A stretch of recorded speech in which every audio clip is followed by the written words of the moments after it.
నంద్యాల జిల్లా ఆత్మకూరులో తీవ్ర విషాదం చోటు చేసుకుంది. గత కొన్ని రోజులుగా మనం చూస్తున్నాం. కోవా బన్కు సంబంధించినటువంటి వ్యాపార అంశం సోషల్ మీడియాలో తెగ వైరల్ అవుతుంది. ఈ కోవా బన్ వ్యాపారం కల్తీ అంటూ విపరీతంగా ప్రచారం కూడా జరుగుతుంది.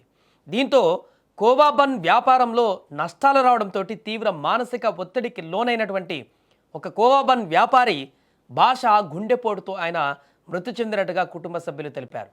తెలంగాణలో ఎంతో ప్రతిష్టాత్మకంగా నిర్వహించినటువంటి మేడారం జాతరలో కొద్ది రోజుల క్రితం కోవా బన్ అమ్మేందుకు మరొక వ్యాపారి వలి అక్కడికి వచ్చాడు.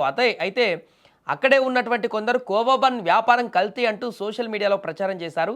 అయితే ఆ విషయము అప్పటి నుంచి ఇప్పటి వరకు కూడా చర్చనీయాంశమైంది. ఆ వలి అంశంలో ఇంకా నడుస్తూనే ఉంది. అది ఒక ఆయనకి ఇచ్చేటువంటి మద్దతు, పెరుగుతున్న మద్దతు ఇదంతా కూడా నడుస్తూనే ఉంది. అయితే ఈ ప్రచారంతో ఇప్పుడు ఈ కోవా బన్ వ్యాపారం ఏదైతే ఉందో మిగతా వాళ్ళందరూ రన్ చేసుకునేటువంటి రెండు తెలుగు రాష్ట్రాలలో ఈ కోవా బన్ వ్యాపారం అంతా కూడా పూర్తిగా దెబ్బతింది. వారికి కష్టాలు మొదలయ్యాయి.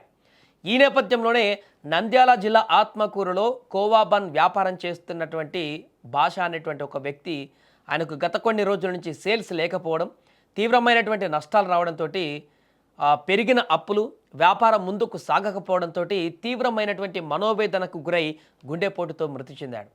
భాష మృతితో భార్య, విధంగా ఇద్దరు పిల్లలు ఇప్పుడు అనాథలుగా మిగిలారు.